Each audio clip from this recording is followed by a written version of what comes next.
For more on the Republican Party's apparent war on moderates, let's turn to MSNBC political analyst Richard Wolffe, also senior strategist at Public Strategies and author of Renegade, The Making of a President. Good evening, Richard. Good evening, Keith. Sarah Palin and Dede Scozzafava, might this be as simple as the Republican Party is no longer big enough nor tolerant enough for both of them?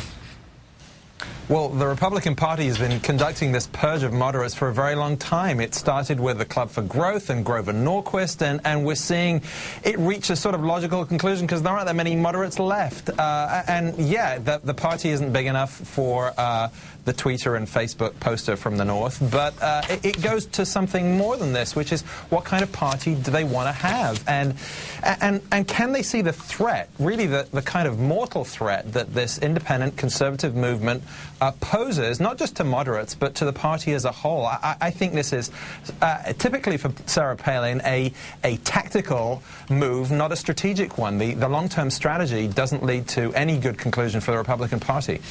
Tomorrow's result in this is interesting, fascinating in its own way. Is the actual result that we need to pay attention to already complete, this whole weekend of drama with Scozzafava pulling out and then endorsing the Democrat?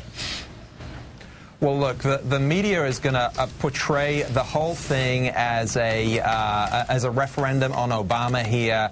I don't think the election results of what we're seeing out of this is anything to do with Obama. He's not on the ballot.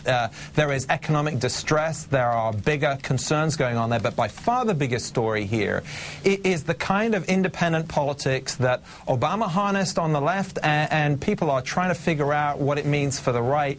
You know, Sarah Palin moving in this direction is just contradictory to any hope she has in the Republican Party. It's not feasible for her to do the Republican track and this independent track at the same time. All right, the polling on it, let me go to that first, and then I've got a question that follows up with what you just said. From Siena Research, Hoffman is leading Owens by 5 points. It's 41-36. Undecideds are 18% the day before the election. Scozzafava is still on there and still registering as 6. So that's basically a quarter of the electorate still up for grabs. As we suggested, if Hoffman wins, if McDonnell wins as expected in Virginia tomorrow night, this is going to be presented by the far right as this referendum, or maybe referenda against Obama, and a forecast for 2010. Why would they not be correct in that? Well, because there are so many bigger things going on in politics right now. Whether you look at the kind of low turnout we're seeing, the disaffection with the Republican Party, and again, if it weren't for Obama, you'd be seeing the same things for Democrats too. There is a much broader level of distrust in institutions and parties going on that this kind of gets to, but it's such an individual race. As Lawrence was just explaining, the individual dynamics of these districts make it incredibly hard to extrapolate out. And, you know, if you need any evidence of that, look at the 2001 results across the country. Did that portend what was going to happen for Republicans in 2002? No. These off-year elections in between the presidentials and the midterms are incredibly unreliable.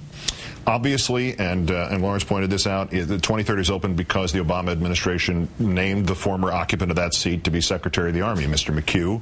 It took the former Utah Governor John Huntsman, made him ambassador to China. This afternoon, the White House press secretary, Mr. Gibbs, was asked about this, Doug Hoffman's surge in the polls. He called it fascinating. I'm going to go out on a limb here. Am I right about this? The White House tried to accelerate the Republican purge of its own moderates by picking off some of them for itself and sort of making that process go a little faster in places like the New York 23rd? Not much of a limb there. Look, never mind what they did with Hillary Clinton and the Secretary of State. The idea that this president got elected by reaching out to moderates, by looking reasonable, gets to the heart of this issue. And Democrats also need to understand that. Being ideologically pure at this time is very self-satisfying, but if you're going to reach the broad mass of American voters who decide these elections, you've got to be in the center. You've got to do both. You've got to hit your base and get the moderates too. Appointing those people to the administration was an important signal. And yes, it had this strategic impact too. Very smart politics. Richard Wolffe of MSNBC, author of Renegade, and also, of course, with Public Strategies. Thank you, sir.